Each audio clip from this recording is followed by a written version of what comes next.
समय की तस्वीरें हम आपको दिखा रहे हैं। मुख्यमंत्री भूपेंद्र पटेल अस्पताल पहुंच गए। घायलों का हाल जानने के लिए पूरा का पूरा जो प्रशासनिक अमला है, खुद मुख्यमंत्री ने अब कमान संभाल ली है। गृहमंत्री अमित शाह, प्रधानमंत्री नरेंद्र मोदी इस पूरे हादसे पर नजर बनाए हुए हैं। जाहिर सी बात है, प्रधानमंत्री गुजरात से आते हैं। अहमदाबाद जो है वो एक बहुत अहम डेस्टिनेशन है अगर हम देखा जाए हवाई जहाज के और व्यापार के नजरिए से। और ऐसे में इस समय आप देखिए घायलों से मुलाकात करने के लिए मुख्यमंत्री भूपेंद्र पटेल पहुंचे हैं। घायलों को यहां पर पहुंचाया गया और सिर्फ विमान में जो यात्री मौजूद थे, सिर्फ उन्हीं की जिंदगी का सवाल नहीं है। ये विमान जिस इमारत पर गिरा है उस इमारत में डॉक्टर्स मौजूद थे, उस डॉक्टर्स का हॉस्टल था वो। नहीं, मैं ये कह रहा था, ये जब इन्वेस्टिगेशन की तो लेटर स्टेज है, ब्लैक बॉक्स भी इमीडिएटली सब कुछ उसका डिसाइफर नहीं होता है। It's not a such a straight forward thing कि आप निकालो, लगाओ, प्लग इन करो और सब डेटा निकाल लो। उसके बाद उसकी इंटरप्रिटेशन करनी पड़ती है डेटा की, क्या हुआ। अभी कई हद तक कई चीज़ों से, अभी जैसे मैंने इंटरनेट से 3-4 चीज़ें वैसे ही पता चल गई हैं आपको। एयरक्राफ्ट ने किस टाइम अपना टेक ऑफ रोल स्टार्ट किया है, उसके बाद वो 40 सेकंड ग्राउंड पे रहता है, 40 सेकंड के बाद उसने एयरबॉर्न किया है, 624 फीट तक चढ़ा है। ये रिकॉर्ड तो एटीसी के पास है। और फ्रॉम द टाइम जब उसको मेडे कॉल आई है एटीसी को, ये तो एटीसी के रिकॉर्ड्स में ही होगा सारा कुछ। तो इन चीज़ों फ्रॉम जब वो क्रैश किया है, ये टाइम फ्रेम तो 3-4 चीज़ें आपको अभी पता है, पहले ही पता है। उनकी रीज़न क्या था, कॉज क्या थी, प्रॉब्लम थी, ये नहीं कि पायलट को पता ही नहीं चला क्या, इसीलिए उसने मेडे कॉल दी है। मेडे कॉल से जब क्रैश हुआ है, कितनी रेट पे कितना टाइम लगा है, 30 सेकंड लगे हैं, 40 सेकंड लगे हैं। अगर 1 मिनट लगा है तो एयरक्राफ्ट उसका मतलब 500 फुट पर मिनट के हिसाब से डिसेंट किया है, जो इंजन के बिना नहीं होता। इंजन के बिना उसका रेट ऑफ डिसेंट इससे ज़्यादा, कहीं ज़्यादा होता है। 1200-1500 फुट के बीच में होगा उसका पर मिनट रेट ऑफ डिसेंट। तो जिस टाइम पे वो क्रैश किया है, इससे सब चीज़ें आपको अभी पता चल जाती हैं। यही चीज़ें आपको फ्लाइट डेटा रिकॉर्डर बताएगा और कई चीज़ें आपको वॉइस डेटा रिकॉर्डर से मिलेगी, वॉइस रिकॉर्डर से मिलेगी। तो ये चीज़ें बैठ के फिर एक्सपर्ट की कमेटी बैठेगी, ये एनालाइज करेंगे कि क्या हुआ है, क्या प्रॉब्लम हुई, क्या कर सकते थे। क्योंकि एक तो ये एयरक्राफ्ट जो बिल्डिंग में क्रैश किया है ना, इससे एकदम झटके से रुका है, उससे डैमेज और भी ज़्यादा होती है।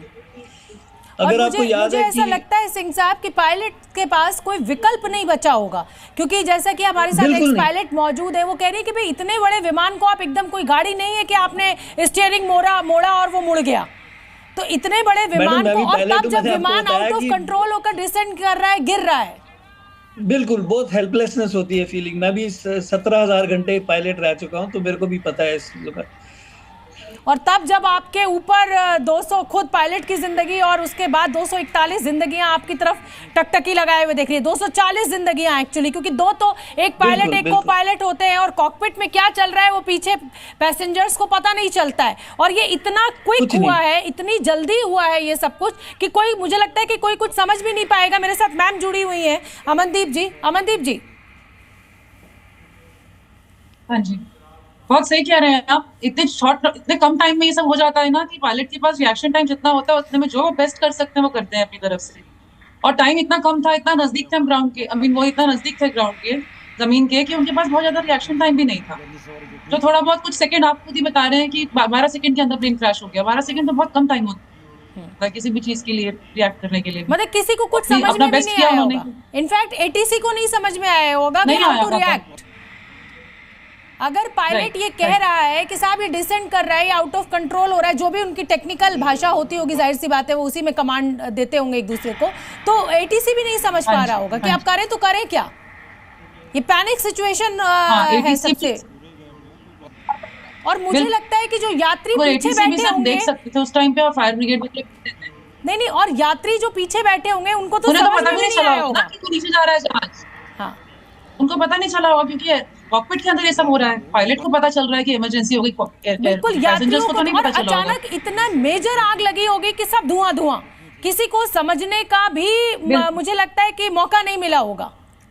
अच्छा, जब विमान ने उड़ान भरी है और विमान आप एकदम तो ऊंचाई पे पहुंच नहीं जाता है, तो जो पैसेंजर्स बैठे होते हैं, हमने भी कई बार विमान में हम सवार हुए, तो यही लगता है कि भाई ये तो अभी तो हाइट कम है, अभी धीरे धीरे उठ रहा होगा। आप ये सोच ही नहीं सकते कि ये तो सामने जाके इमारत पे गिरेगा। बिल्कुल बिल्कुल सही कह रहे हैं आप, ऐसा ही होता है एक्चुअली। क्योंकि हम तो यही सोचते हैं, पैसेंजर्स यही सोचते हैं कि अभी जा रहे हैं, टेक ऑफ कर रहे हैं धीरे धीरे। हाँ, सिंह साहब आप सहमत हैं मुझसे? मुझे लगता है कि पीछे कैबिन में किसी को कुछ पता ही नहीं चला होगा और अचानक सब खत्म हो गया होगा। बिल्कुल नहीं, किसी को कुछ पता नहीं। ओनली गुड पार्ट इज कि उस टाइम टेक ऑफ के टाइम सबकी सीट बेल्ट्स लगी होती हैं, पायलट्स की भी, कैबिन क्रू की भी, पैसेंजर्स की भी। और अगर ये 40 सेकंड्स में टेक ऑफ करता है और उसके बाद 1 मिनट तक 500 स्क्वायर फीट की हाइट पे पहुंचा है, 624 जैसे आप बोल रहे हैं, मतलब वो टोटल टाइम फ्रेम ही 2.5 मिनट्स का है और उसके 1 मिनट बाद क्रैश हो गया, तो टोटल टाइम 3.5-4 मिनट के अंदर सब कुछ हो गया है। बिल्कुल, और बहुत लोगों को टेक ऑफ जब होता है तो उस रफ्तार से, उस उड़ान से डर लगता है, तो लोग आंखें बंद करके बैठे हुए होते हैं कि जब वो स्टेबल हो जाए और साहब पायलट बोले कि भैया अब सीट बेल्ट का जो ऑप्शन है उसको बंद कर दिया गया है आप आपको, तब जाके बहुत लोग रिलैक्स होते हैं। बहुत सारे लोग जो होते हैं उस समय पूजा पाठ करते हैं, क्योंकि ये एक ऐसी दुर्घटना मानी जाती है हवाई जहाज की कि इसमें बचने की प्रोबेबिलिटी बहुत कम होती है। भाई ट्रेन में, बस में आपको तब भी कूद के जान बचाने का ऑप्शन होता है, पर ये एक ऐसा एक्सीडेंट है इसमें कोई विकल्प नहीं होता है यात्रियों के पास। बिल्कुल, बहुत हेल्पलेस की फीलिंग होती है। और देखिए ये तस्वीरें हम लगातार आपको दिखा रहे हैं। भूपेंद्र पटेल गुजरात के मुख्यमंत्री घायलों से हाल लेने के लिए अस्पताल पहुंचे हैं और पूरा का पूरा जो प्रशासनिक अमला है वो इस समय एक्शन में है। खुद प्रधानमंत्री नरेंद्र मोदी इस पूरे घटनाक्रम पर नज़र बनाए हुए हैं। रेस्क्यू ऑपरेशन चलाया जा रहा है, आग पर पूरी तरह से काबू पा लिया गया है, लेकिन संभावना बेहद कम है किसी के भी बचने की, क्योंकि जिस तरीके से ये विमान पूरे फुल कैपेसिटी फ्यूल के साथ टेक ऑफ करने के चंद मिनट के भीतर एक इमारत के ऊपर गिर जाता है और आग का गोला बन जाता है, उसमें बहुत कम हो जाती है संभावना। लेकिन अभी तक क्योंकि कोई प्रेस रिलीज नहीं आई है, कोई, देखिए प्रधानमंत्री का बयान आ गया है कि शब्दों में दुख बयान नहीं किया जा सकता है। ये विमान हादसे पर मुख्यमंत्री योगी आदित्यनाथ ने भी बयान दिया है और कहना है उनका, और तकनीकी खामी हुई है या ये कोई चूक हुई है ये तो अब जांच का विषय है और इस पे जांच की जाएगी। ब्लैक बॉक्स जाहिर सी बात है कि उसको डिकोड किया जाएगा, लेकिन बेहद दुखद ये तस्वीरें हैं, तस्वीरें लगातार हम आपको दिखा रहे हैं। ये विमान आप देखिए, ये उस समय का है कि जब इसने अहमदाबाद एयरपोर्ट से टेक ऑफ किया है और टेक ऑफ करते ही ये विमान दुर्घटनाग्रस्त हो गया। एक इमारत के ऊपर गिरा है, वो इमारत जिसमें डॉक्टर्स मौजूद थे। 242 यात्री इस विमान में सवार थे और इसको समझा जा सकता है कि पायलट के पास कोई विकल्प नहीं बचा था। सारे ऑपरेशन, सारे फंक्शंस इस विमान के फेल हो गए थे और उसके चलते ये इतनी बड़ी दुर्घटना आज हुई है। बेहद दुखद खबर, बेहद दुख के साथ हमें ये तस्वीरें आपको दिखानी पड़ रही हैं और अभी तक हम इंतज़ार कर रहे हैं क्योंकि एयर इंडिया का ये विमान और इस एयर इंडिया के विमान को लेकर एयर इंडिया में इस समय अधिकारियों की उच्च स्तरीय बैठक चल रही है।